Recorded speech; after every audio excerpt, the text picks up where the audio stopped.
Hello and welcome to another episode of Football Talk Podcast. My name is Ozzie and I'm your host for today's show. So the new season is upon us. I don't know about you, but I'm very, very excited about the new Premier League season. So I thought today I'd do a review. So today I will go cover each team in terms of what they've done in the summer, in terms of transfer window, um, how I think they'll perform this season, and give my prediction in terms of what the final league table will look like, plus other categories. So, the awards that normally happen at the end of the year. So I said, let's crack on with the first team. So I'll do in alphabetical order. So the first team is Arsenal, obviously. So they finished fifth last season, which for a lot of the fans, they weren't completely satisfied considering the fact that they were very close to claiming fourth and were in fourth position for a number of months. So I think their target was to qualify for Europa, but because they were in fourth spot, I think it was a slight disappointment in the end. But like last summer, they've spent big again this summer. So the biggest signing, I think, is Gabriel Jesus, who they've signed for just under 50 million. They've got a young winger in Marquinhos, got American goalkeeper in Turner, Fabio Vieira, who was built out of the blue. They were never really linked to him. So my thoughts on him is a good player, but very similar to Odegaard. I guess in this day and age, you do need a full squad nowadays. So I think he sort of fits that bill. And then we signed Zinchenko very recently. So I think the two areas that they were quite weak last season, was left back. I think Tavares was quite raw and probably for me was not quite ready for the Premier League at this stage of his career. And you had Tierney, who is a solid player, but unfortunately is quite injury prone at the same time. So I think Zinchenko fits the bill in terms of Premier League experience, but he's a very attack-minded left back as well. So he'll provide width and he will be able to provide crosses as well. So as a different dimension to the Arsenal team. So for me, that's a very good signing.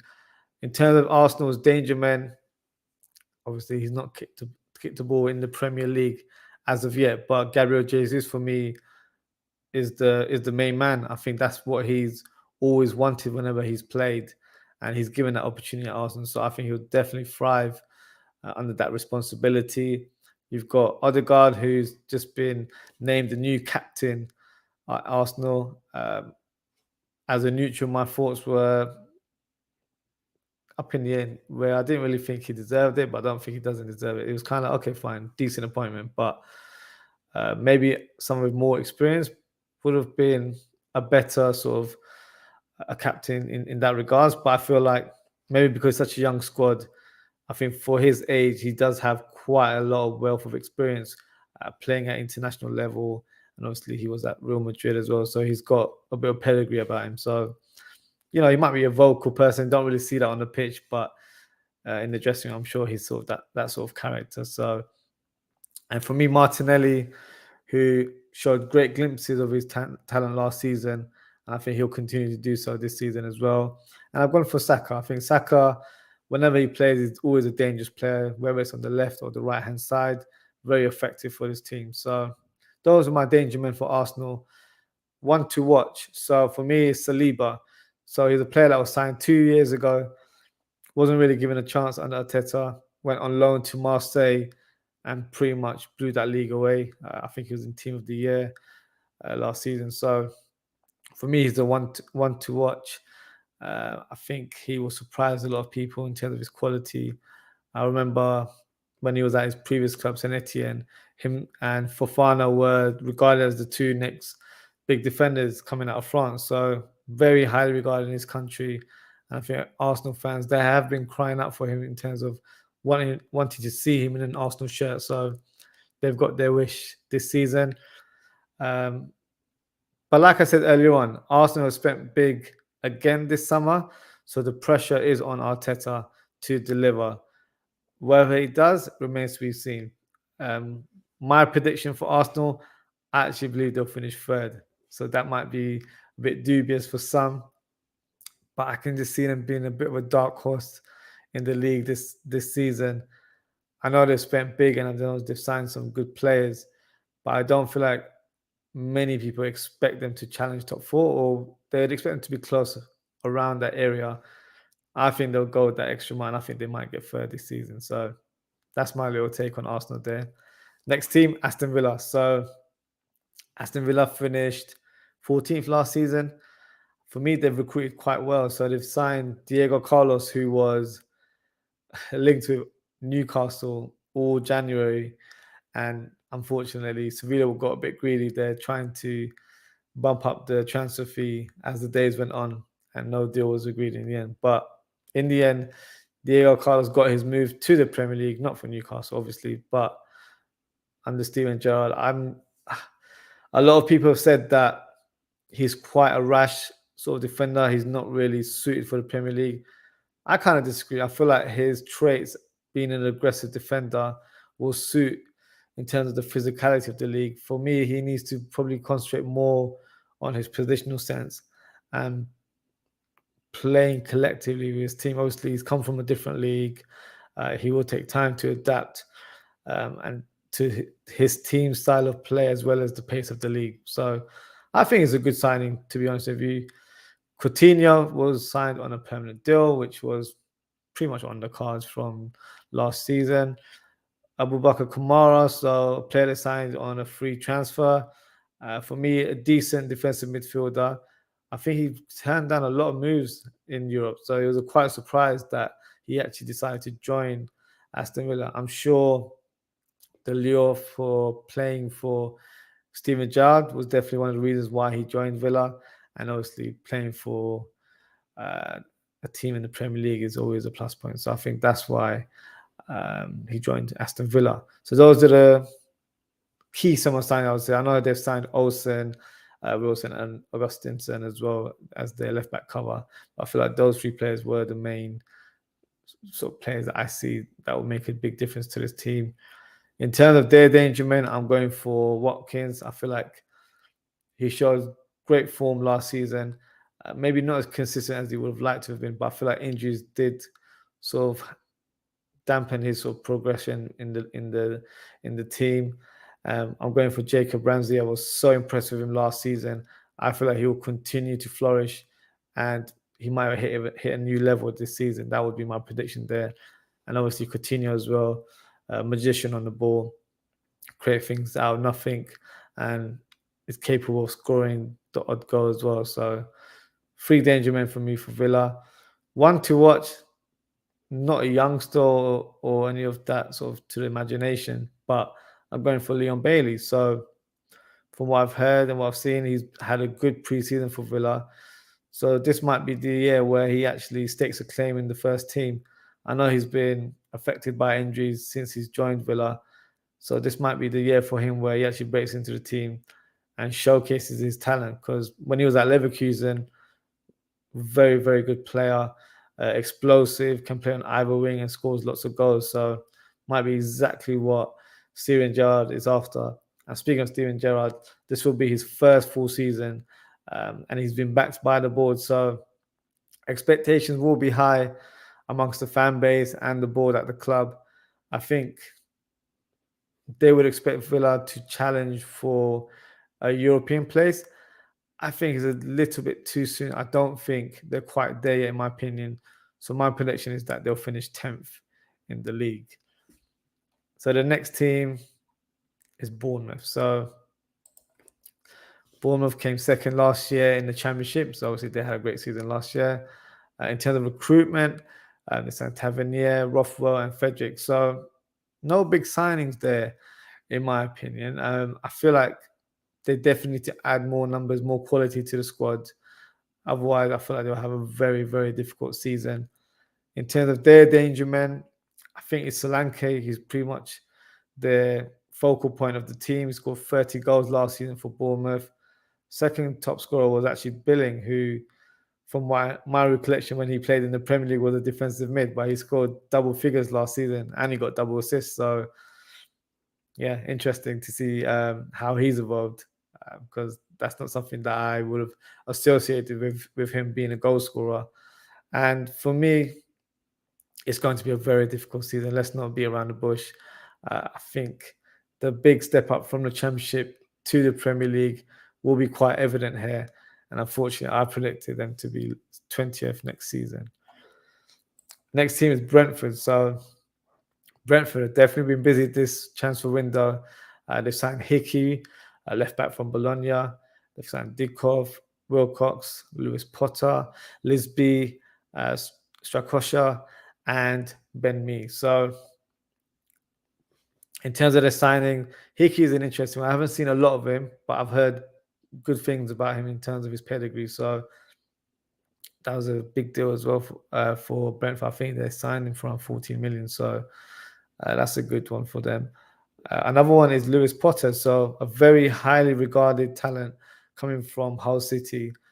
And there's a lot of expectations from him that he'll do well. So a player who can play on either way and useful asset to this Brentford team. And for me, he's actually one to watch. I know the price tag is quite big. He's signed for around 20 million, I believe.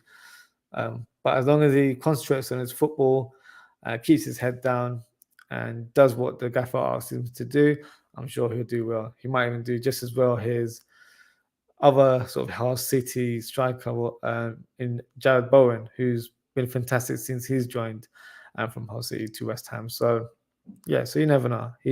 For me, he's definitely the one to watch. They've got Strakosha, who is a Albanian international goalkeeper. I was quite surprised by this signing. It was a free transfer, but they've got Raya in goals. So Strakosha, for me, would have been someone who would have been a first-team goalkeeper for most teams, sort of like mid-table or the lower half of a Premier League, for example. So I was quite surprised that he signed for Brentford, but they've got two top goalkeepers now, so that's a plus point for them. And Ben Mee, for me, probably one of the best players at Burnley last year and over the years, to be honest with you. So for me, that's a good deal. He's a leader. If you hear how he speaks off the pitch, but as well, very vocal on the pitch, I think he'll be a great addition to that Brentford team. So very smart signing for them. Obviously, it was quite a big blow for Brentford not to recruit Christian Erickson, who decided to join Manchester United. But there is some interesting news regarding Brentford signing a new midfielder. So they've agreed a fee with Sampdoria for Mikael Damsgaard, who is also a Danish international and someone that's actually regarded as Ericsson's successor for the Danish team. So if you recall last year in the Euros, he was one of the top players and scored a lot of quality goals as well. So for me, that's a great signing for them and kind of like the perfect replacement for Ericsson as well. So he'll definitely give them that spark, that creativity in midfield. And I expect Brentford to have another solid season this year. Just got a comment here from Madison Smith. If he stays healthy, can Jesus score 20 Premier League goals this season? 100%. I have high expectations for Jesus this season. I feel like because he'll be the main man at Arsenal, I feel like he'll thrive under that responsibility. And I can see him scoring a lot of goals. Touchwood, obviously, he stays injury-free, but yeah, I've seen how he's playing pre-season. He seemed to have gelled really quickly with the Arsenal team. So yeah, definitely think he's capable of scoring 20 goals this season. So the next team that I'll be highlighting is Brighton. So Brighton finished 9th last season, which for me is a very successful season considering their squad in that regards. They've signed a few players that I'm not very familiar with, to be honest with you. So I think one of the key areas that Brentford have been sort of lacking over the last 2-3 years is having a top striker. And I don't think they've addressed that this season. So I'm not too sure. I feel like they still lack firepower and it needs to be addressed in this window. The danger men for me are the ones that have been doing it for the last couple of years is Trossard and Morpay. They're the ones that get the goals, but then I feel like they're quite heavily relying on these two players. So they will need to, I would say, look in the market to sign someone. Right now, unfortunately, they've lost Bissouma, who was one of their best players in the club by by a mile, and Cucurella is set to leave Brighton as well. I believe Chelsea have agreed a deal worth 52.5 million, which is ludicrous to say the least. And considering that he'll be a backup player, that is quite a big fee for that type of player. So yeah, they've been linked with Angelino, who plays for Red Bull Leipzig, former Man City left back. For me, that'd be a good replacement to add to the squad. So yeah, if that pans out for them, I think that would be a good signing. But I think they really need to add more quality up top. Therefore, I've given them a position of 15th. So I think they will drop in the league this season. So the next team is Chelsea. So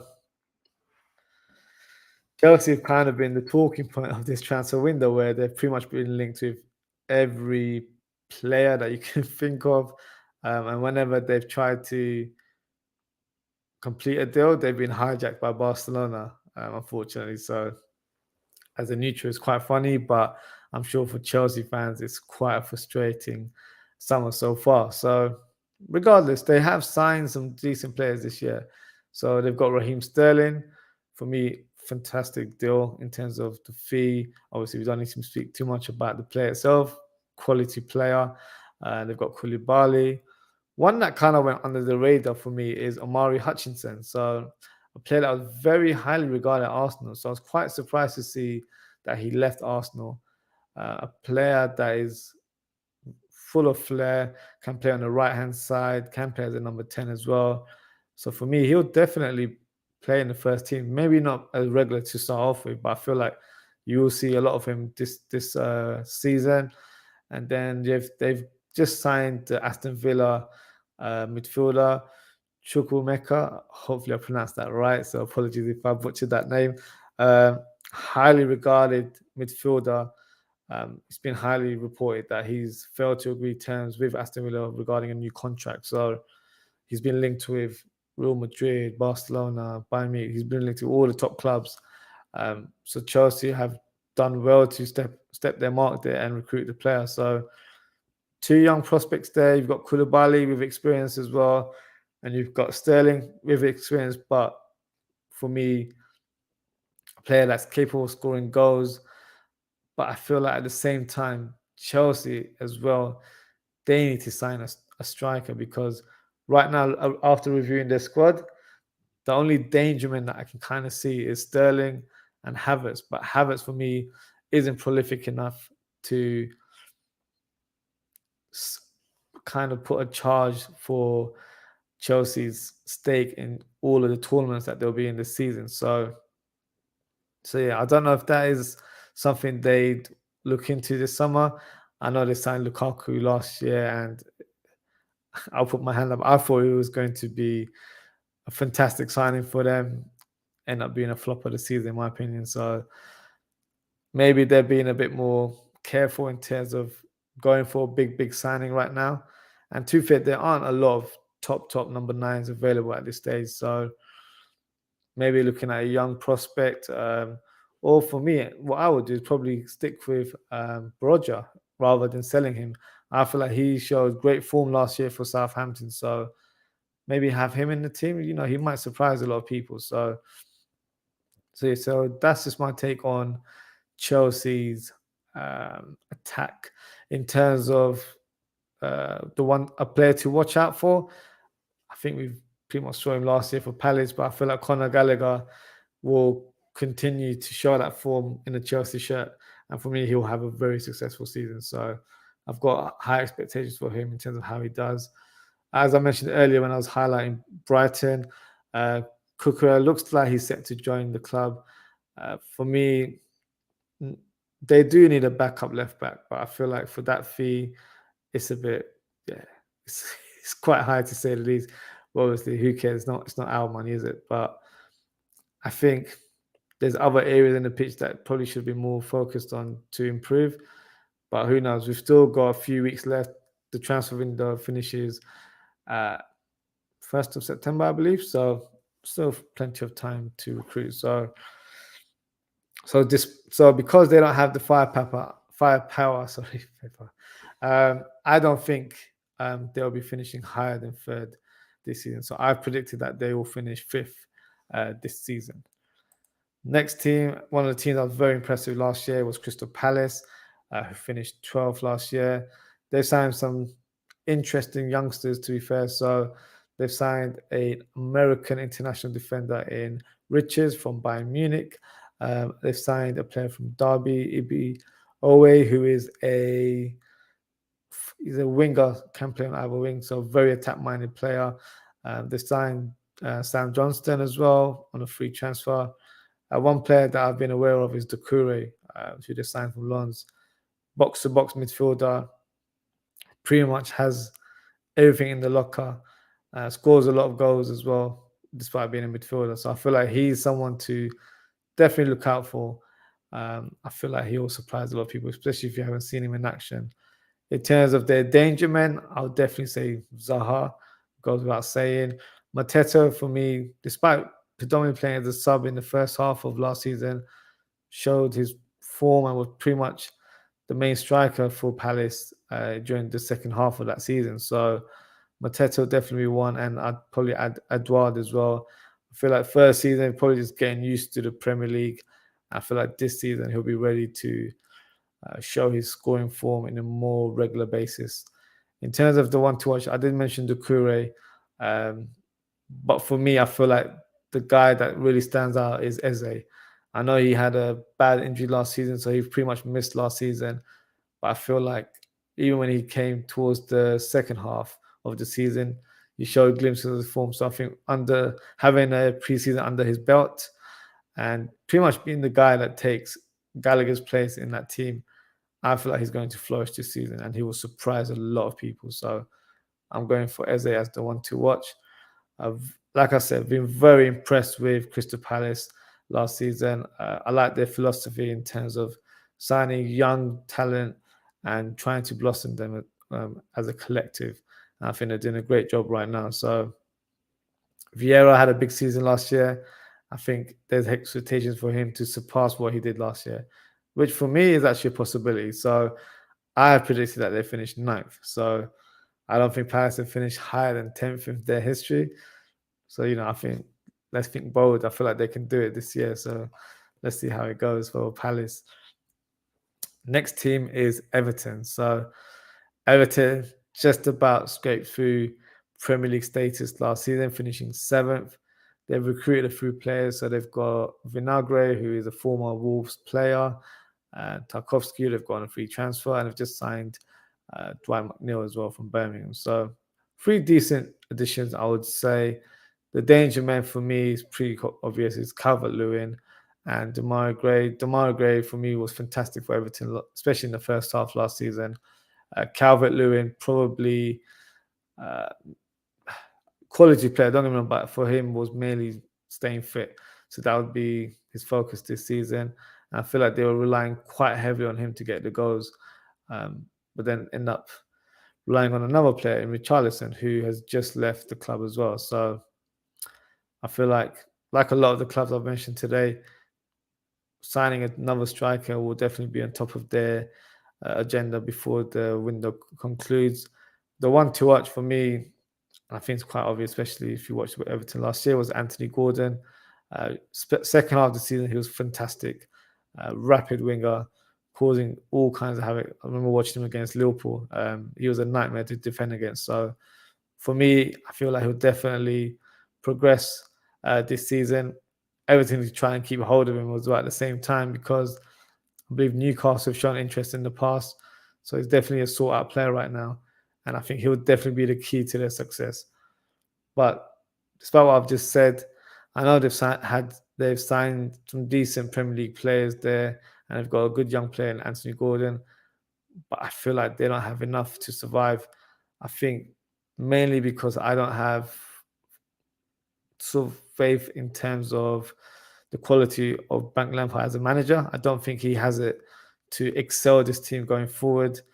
And I don't think they have the strength and depth to play week in, week out. And remember, because of the World Cup this season, games are coming thicker and faster than they were last year. So I'm not sure they'll be able to cope. So unfortunately, I think Everton will be positioned in 18, so they'll be relegated at the end of the season. So a lot of people might think I've got my red hat on there, but last year was proof that, you know, they were very inconsistent and lacked quality. They lacked athleticism in their team, and I don't think it's been addressed this summer. So, you know, still a few weeks to go in the window, see if they sign any other players.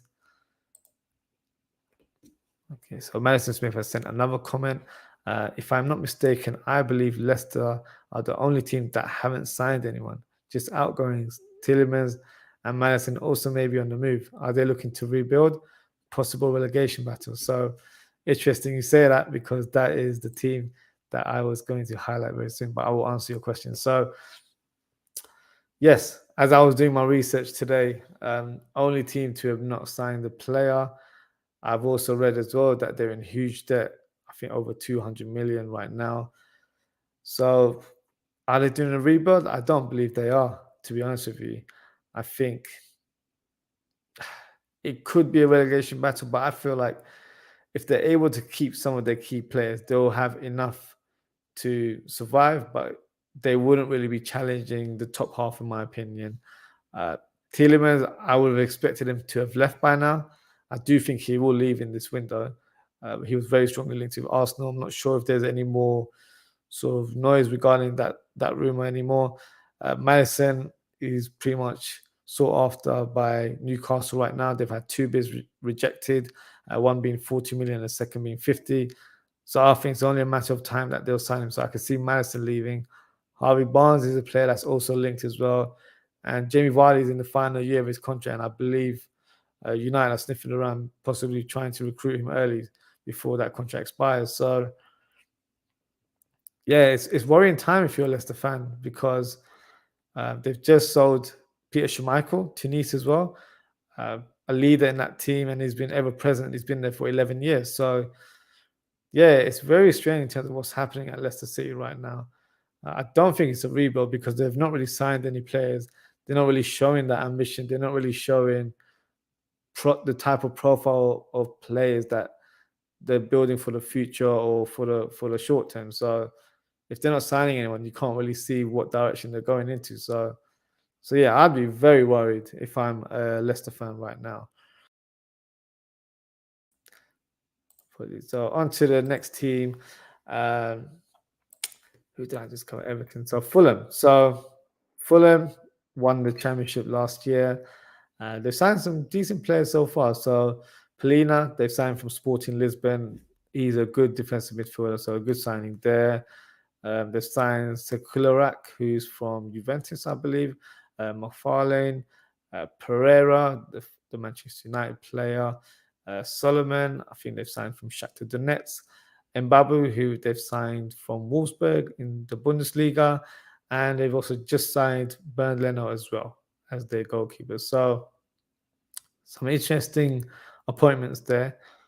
In terms of their danger men, goes without saying, it's Mitrovic, and I'd probably go with Bobby, the Cordova Reed. I think those two were very vocal in terms of how the team played, and were pretty much the guys that were scoring all the goals, as well as Fabio Cavalia, who's unfortunately left and joined Liverpool. And yeah, I think he'll be a big miss for them. But I think they've got some decent players there, and I'm sure they will be signing more players. So we'll see how it goes for Fulham. One to watch for is Rodrigo Muniz, who is a young Brazilian attacker as well. So that's probably someone that will get more game time with the departure of Carvalho. So yeah, so like I said, they made some good additions. Will it be enough for Premier League survival? I think they'll just do enough to scrape through. So I'm going with Fulham finishing 17th in the league next season. Leeds United. So they just about scraped through last season, finishing 17th. I have to be honest, I've been very impressed with their recruitment so far. So they've signed Erickson and Christensen from Red Bull Salzburg, so players that Jesse Marsh is familiar with as he managed them previously. Tyler Adams is a player from Red Bull Leipzig. They've signed Giabi, who's from Man City. Roca, who was a very highly regarded Spanish midfielder, former Real Sociedad player, deep lying playmaker, left-footed. So, yeah, unfortunately, it didn't happen for him where he moved to Bayern Munich. So, an opportunity for him to rebirth and show his talent again. Sinistera, who for me was one of the top players in the Europa League last season, playing for Feyenoord. So that's a good appointment there. Obviously, the big loss is the departure of Calvin Phillips and Rafinha as well. So I feel like for Leeds fans, they shouldn't really look at, this player is coming to directly replace Phillips, or this player is coming to directly replace Rafinha. I feel like those two players will be very hard to replace.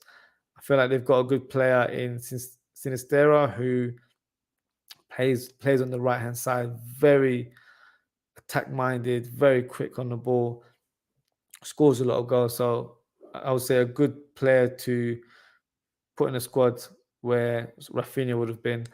And Roca as well, who's similar ilk in terms of style of play to Phillips. Whether he hits it straight away in the Premier League remains to be seen. But I feel like these are some good signings. Christensen, very solid right back from what I've seen in the Champions League. Erickson as well, very highly regarded American attacker. And Tyler Adams, another American, solid player, can play in different positions. So if he's not starting for you, he's at least a great option on the bench where he can play multiple positions. So yeah, I've been very impressed with those recruits, to be honest with you. In terms of their target man, for me, I'm going for Sinistera. I feel like he's definitely going to be the one that will be getting the goals. Rodrigo and Bamford. I know Bamford had a injury-plagued season last year, so expecting him to be on the score sheet a bit more this season. The one to watch, Sinistera, again, I feel like he will be the one that will surprise a lot of people because probably a lot of the fans haven't seen him in action, but I've seen him in the Europa League, so I feel like I've got a good sort of account of how he plays. I feel like he'll be quite impressive, very rapid player. So yeah, like I said, very impressed with their additions, and I think they'll do well this season. So I'm going to say Leeds United will finish 13th in the league next season. So that's my prediction there. We just had Madison Smith asking me about Leicester City, so let's delve into it. As he mentioned, they haven't signed anyone, which is the only club in the Premier League that hasn't signed a player, which is strange. Their danger men will probably be the same ones that are there every year. So I've gone for Vardy, I've gone for Madison, I've gone for Iheanacho as well. One to watch for me will be Patson Daka. So I feel like he did show some glimpses of his goal-scoring pedigree, but I feel like maybe he wasn't quite up to speed. And I feel like this season might be the time to kind of step into the team and showcase his talent on a more regular basis. So I think he'll be the one that will be scoring goals where you would expect Vardy to get most of the goals. I feel like he'll be one of the top scorers for Leicester this season. So yeah, like you said earlier on, big concern that they haven't signed anyone. A lot of players are linked away from the club. But despite that, I still feel like they have enough quality to survive in the Premier League. I wouldn't say challenge for Europe. I think they wouldn't have enough quality with or without the players that I mentioned that are linked to other clubs. So I predicted that Leicester will finish 12th next season. Now, I'm going to speak about my beloved Liverpool. So Liverpool finished second last season in terms of their recruitment. We've signed 3 players. So we've signed Fabio Cavalia, who's been very impressive in pre-season. No surprise to me. I pretty much watched him all season last year for Fulham. Definitely stood out for me. A player with huge potential, can play in different roles, a very, very exciting talent. You've got Calvin Ramsey as well. Unfortunately, we haven't seen him in action due to injury. So looking forward to seeing how he does in a Liverpool shirt. And Nunes as well. So a player that I kind of said I wanted him signed if Mane was to leave, and I pretty much got my wish there. A lot of people probably ridiculed me or have ridiculed his sort of training clips that have been circling on social media, but it's a bit premature to judge a player on pre-season or watching training clips. If you watch anyone playing in Power League, they're going to be just as bad as Nunes. So it is what it is. But the danger man for Liverpool pretty much goes without saying. Mo Salah, I think Nunes will surprise a lot of people. He might not be sort of like the easiest on the eye, but he's a goal threat, he's a goal scorer, which is something we've lacked over the years. So I think he'll definitely get a number of goals this year. Diaz, for me, definitely gave Liverpool a boost in the second half of the season. And I think he's gotten used to the league, he's gotten used to his teammates, living in Liverpool, the language. I feel like he'll be a bit more accustomed to playing week in, week out. And I feel like he'll be a bit more comfortable within himself. So I feel like he'll be the one scoring a lot of goals next season as well. And Jota as well. I think, great news that he's just signed a new contract. I think Jota's been slept on a little bit. So he's a very valuable member of our team. And Firmino as well. I've not even mentioned him. I feel like he'll be just as important as all of our players because due to his experience. So in terms of one to watch, pretty much it's highlighted. And Fabio Cavalia for me is the one to watch. So in terms of our recruitment, exciting additions to the squad. I think we do have the strength and depth to challenge for the title this year. I would have loved to have signed a centre midfielder. I've highlighted that in my previous transfer episodes, but that would be like the perfect scenario. And in football, nothing's perfect, so we'll work with what we have. And a lot of people will think I've just got my Liverpool hat on. I actually think we'll win the league this year. So that's my prediction there. Liverpool will win the league. So the next team I highlight is Man City. So Man City are the current champions. They've signed 3 players in Haaland, Ortega, what a name by the way, legend if you don't know who that is, for Argentina back in the day, and Calvin Phillips. So 3 good players. I think Haaland, people have already written him off due to his performance in the Community Shield. Ridiculous. I don't know why people do that. He's a quality player. Let's not kid ourselves. He will score a lot of goals this season. He will probably take time to get used to Pep's way of playing football. But I feel like once it sort of hits into the gear, you'll see a very potent player in Haaland there. I think Mahrez will have a big season this year for Man City, and Phil Foden as well. With the departure of Sterling, I feel like these are the players that will step up and take the mantle in terms of scoring the goals for the team. One to watch for me will be Julian Alvarez. So a player that kind of has gone under the radar because of the signing of Haaland, but Haaland is very highly regarded in world football, especially in Europe. But Alvarez is very highly regarded in South America, probably on the same level. So if you've seen him in action, great goal scorer, bag of talent. I think he will surprise a lot of players. Interesting to see how he fits into the team because I've always seen him play more as a striker, but I feel like because of Haaland, he might have to play on the wider area. So we'll be interesting to see how he's deployed in the team. But despite some high-profile departures, I think City have recruited well. But I don't think their team has the same quality as last year because of those departures. So I feel like they lack an attacker up top. I think they lack a midfielder and a left back as well. I think they were very prominent in trying to recruit Cucurella, and that hasn't happened. So it'll be back to the drawing board for them, and a left back has to be addressed. They have no Zinchenko anymore. Cancelo, even though he's fantastic at left back, his natural position is right back. I think because you've got Haaland in your team now, you'd rather have your fullbacks playing with natural width. So that would mean having a left-footed left back. So that would be the key to the success of their season. I believe they will just miss out on the title. I think they'll finish second. So the next team that I'll be speaking about is Manchester United. pretty much the team that's been spoken about a lot regarding transfers. Frankie de Jong is the never-ending transfer saga now. Before it was Jadon Sancho for 2 years. Now um, it's de Jong. That deal's not going to happen. So yeah, I don't know why people are still talking about it. In terms of their recruitment, they've got Christian Erickson, obviously good player. I I think the noble thing for him would have been to have stayed with Brentford because they offered him that contract after his situation. But obviously, he's got ambition as a player. So if he wants to join Manchester United, that's all good for him. But I feel like that wasn't quite the player they really needed. I know they've had a lot of players left the club, but for me, they should be signing a number 6, and that still hasn't been addressed. So yeah, so that's that.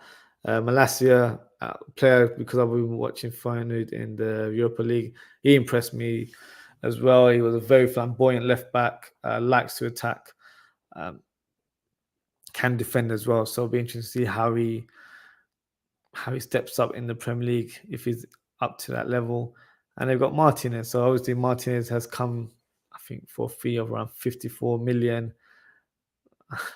If you're on social media, people have ridiculed him because of his height being, I believe, 5'6" for a centre back. He can play left back and he can play centre mid as well. I haven't seen much of it. I've seen him for Ajax, but I'm interested to see how he plays for Manchester United. I wouldn't write him off due to his height. But yeah, we'll see how that goes. I wouldn't judge a player just because of how tall he is. In terms of their danger men, I'd go for Jadon Sancho. I think he'll have a big season this year. Maybe a resurgence in Rashford and Martial, because they haven't really signed any attackers. I know they're linked with Sesko right now, who plays for Red Bull Salzburg. If they sign him, he looks a good talent. He scored a great goal against Liverpool in pre-season.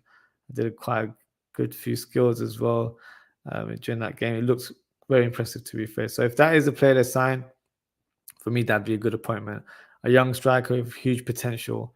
And I feel like he can blossom playing under a manager like Ten Hag. So if that is the man that they want to recruit, I'd say that's a good signing. The one to watch for me will be Van der Beek. I feel like he's given the opportunity to play as it's his former manager in Ten Hag, and he's able to kind of express himself and flourish playing in midfield. So big season for him.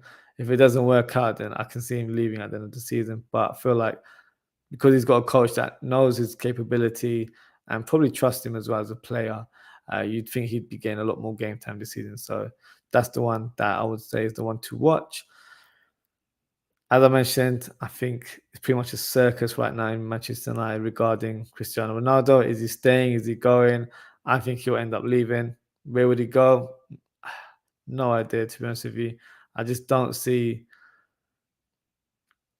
it worth having a player who's pretty obvious in terms of his stance that he doesn't want to play for the club. He wants to play for a Champions League team. So I think he will get his wish. If he doesn't find a Champions League team, I can see him going abroad, maybe somewhere in the MLS playing for a team there, or I'm sure he'll have suitors in the Middle East where they can offer him that bumper salary that he's asking for. So either way, I feel like he will be trying to get his move away. I've even heard reports of linking him to Sporting Lisbon, which would be a good move going back home, but actually still gets to play Champions League football. So yeah, interesting what happens there. But in terms of the league position, it will be a surprise to some. I don't think they will excel from the 6th position last year. I believe they will finish 7th. I think this season will be that transitional season for Ten Hag, not for Manchester United, because if you speak to a lot of United fans, they've been in transition for about 10 years now. So for Ten Hag, this will be the season where he gets used to his players, understands the league a bit better, and works on different areas where he feels like he can improve the team. So right now, he's trying to recruit more players. At the minute, United aren't as attractive as they were previously, maybe due to not having European football, but that could help in their favor going forward. Obviously, they've got Europa League, but not Champions League. So I've gone for 7th for Manchester United. The next team is Newcastle. So Newcastle had a fantastic second half to the season, thanks to Eddie Howe. Great management there. They finished 11th. They've signed a few players. I think they would have been expected to have signed more players, to be fair, just because of the wealth of their owners. But I think they're playing a great game in terms of mapping out players that are kind of fitted into their short term and long term, rather than just signing big names, which is what you would have expected from a team that's been bought by someone who's got endless wealth. But I like the way they're doing business right now. So they've signed Target permanently, who was from Villa. Sven Botman, for me, a fantastic centre back, great signing there, and they've got him for like 30 odd million. So great deal there. Nick Pope as well, very solid goalkeeper. I think they're going for like 5 million, which is peanuts. And they've got MacArthur from Motherwell as well, I believe. So in terms of their danger men, I'd go for St. Maximan and Callum Wilson at this stage. I'm hoping that they signed more players. They were very strongly linked with Ekitike from France, but he ended up signing for PSG. So I think a striker is definitely on their cards, as they will definitely need one with more pace, more firepower. As Callum Wilson can do the job, be prone. Chris Wood for me isn't to that level. So an additional striker is definitely what they need. So we'll see how it goes. I'm sure they will sign some new players. The one to watch for me is Botman. I know he's a defender, so he's not the most in terms of when you think of one to watch, you're thinking of a flamboyant player, goal scorer, all that sort of stuff. But for me, I think he's definitely going to show up that defense, and you're going to see his quality as a centre back. So yeah, I've gone for Botman as the one to watch there. So they finished 11th last year. I think they will progress this year. So I believe Newcastle will be finishing in 8th position this season. Next team, Nottingham Forest. So I'm not going to name all the players that they've signed. They've been the busiest, not only in England, they've been the busiest in Europe. So I think in terms of the ones that stand out for me, Owoni is a striker that they signed from Nigerian striker from the German League. Well, he's actually from Liverpool. So player that I never really saw in a Liverpool shirt. He was loaned around pretty much everywhere in Europe. Never got the chance to play, but at least he's found a home now. So get to see him in Premier League this season. Nico Williams, Omar Richards, a player very highly regarded previously at Reading and then joined Bayern Munich. So he's back in England now. Dean Henderson and Lingard, which definitely raised a lot of eyebrows. Definitely for me, wasn't expecting him to sign for Nottingham Forest, respectively, because he's linked to all kinds of clubs. Even in the MLS, he was linked to him as well. So I was expecting him to either head towards that route or play for West Ham, where he had a great season there before. So yeah, a little bit of a surprise in terms of joining Nottingham Forest, but obviously money talks, and he's there for only one season. So yeah, can't knock him for for choosing that contract there. In terms of their danger men, as I mentioned, Owoni is one to look out for. Big, solid striker, great physicality, but he's a finisher as well at the same time. So interesting to see how he plays and if he can do it in the Premier League, as he's played in the Belgian league, the Bundesliga. But can he do it in the Premier League? This is like the creme de la creme. So we'll see how he does. One player for me that I've been impressed with, young up and coming player in Brennan Johnson, right winger, scores a lot of goals, especially in the Championship last season. So definitely one to look out for. And Lingard, despite signing on a short-term contract, can't disregard his quality. So he'll definitely add to this team. The one to watch is Brennan Johnson. That's the one I feel like who will definitely. If you haven't seen him actually, I think he'll definitely be the one that will stand out and impress a lot of players. And it might be a thing where next year he might move to a bigger club in the Premier League. So don't be surprised the top clubs are looking at him next season.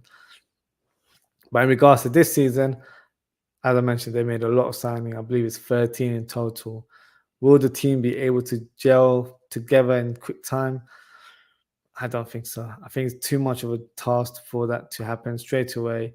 And unfortunately, I've predicted Nottingham Forest to finish 19th. So the next team that I'll be highlighting is Southampton. So Southampton finished 15th last year.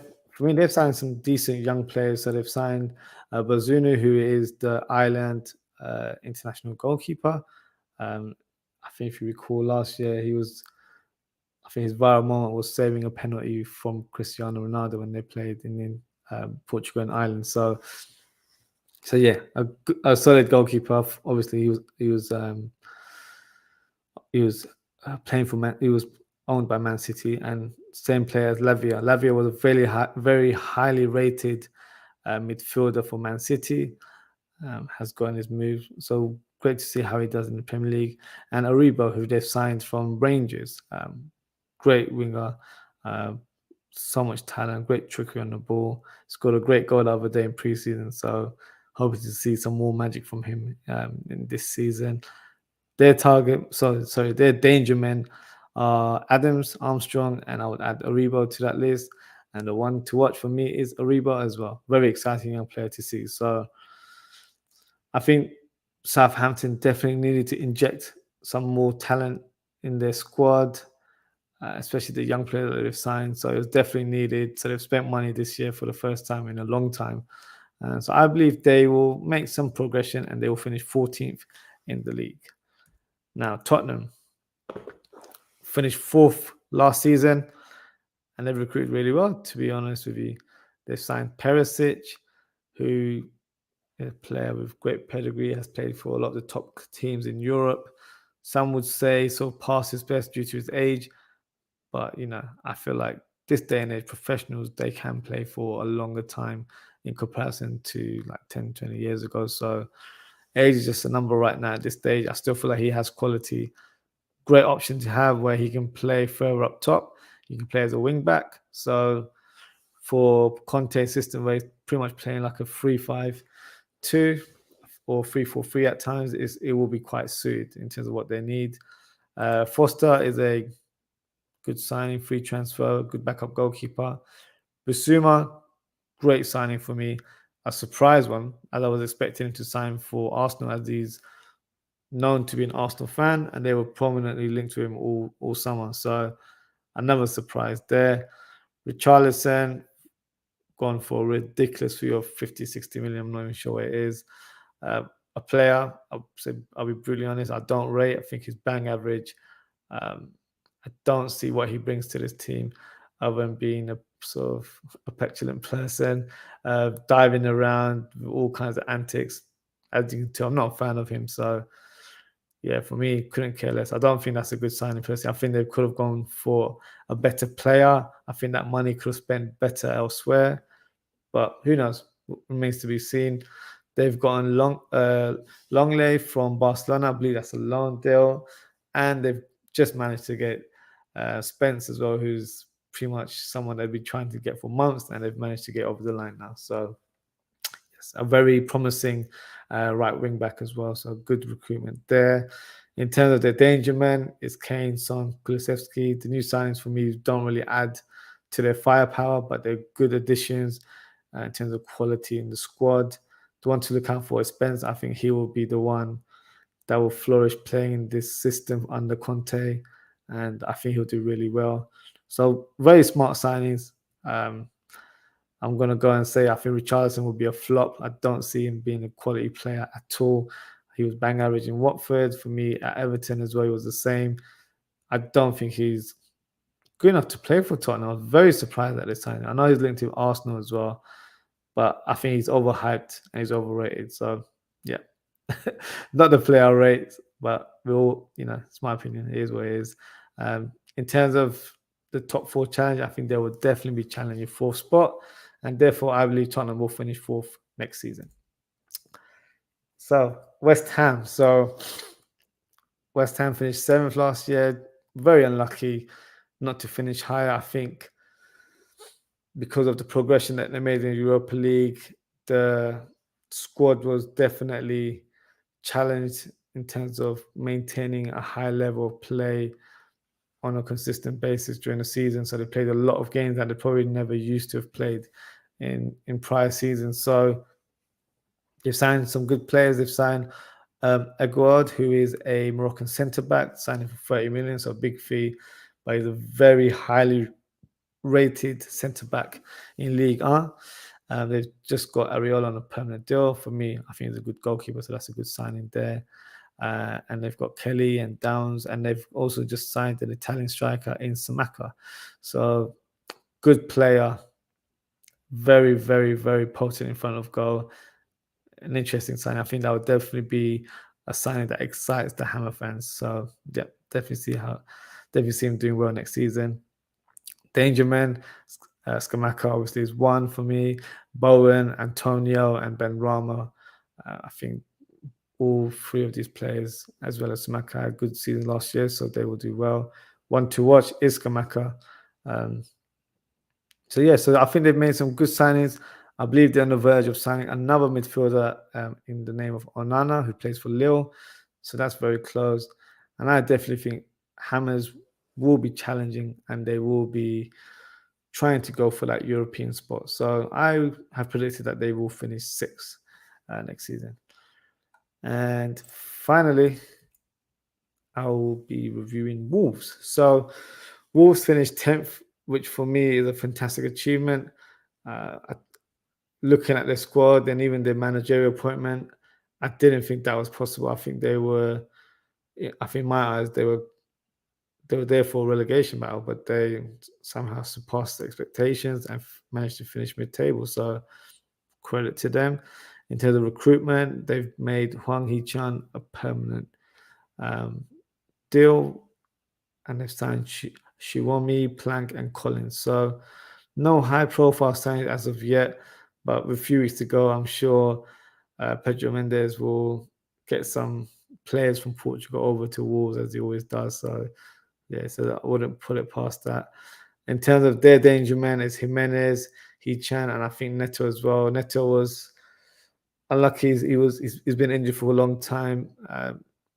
Made some good strides last season, so hopefully with a preseason under his belt, he's able to blossom and show his form that we saw a couple of years ago, and a player that was really highly regarded. So before that injury, so definitely interested to see how he does. One to watch for me is Chiquinho, a player that signed in January. Very impressive, very skillful Portuguese winger. I feel like he will definitely blossom this season. So in terms of their recruitment, like I said, no high-profile signing as of yet, but I was very surprised to see them release Says, who was very much ever present in their defense. So very surprised to see him leave, and on a free as well, has been released from the club.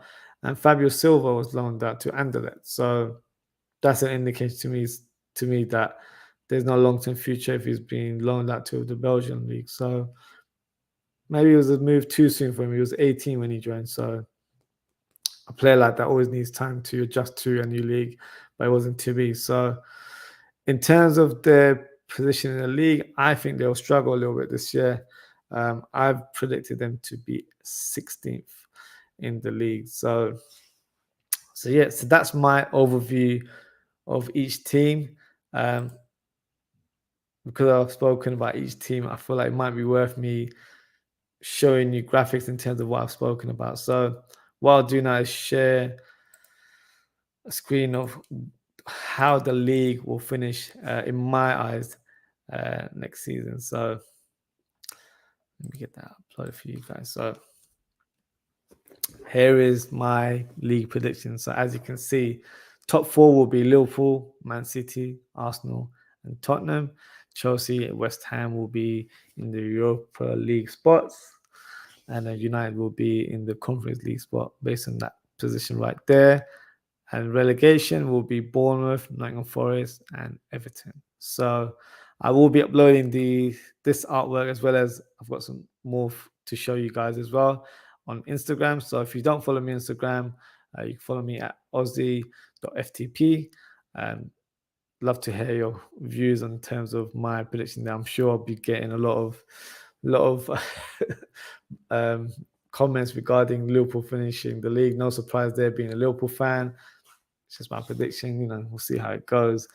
But yeah, please feel free to share your views and let me know what you think of my predictions there.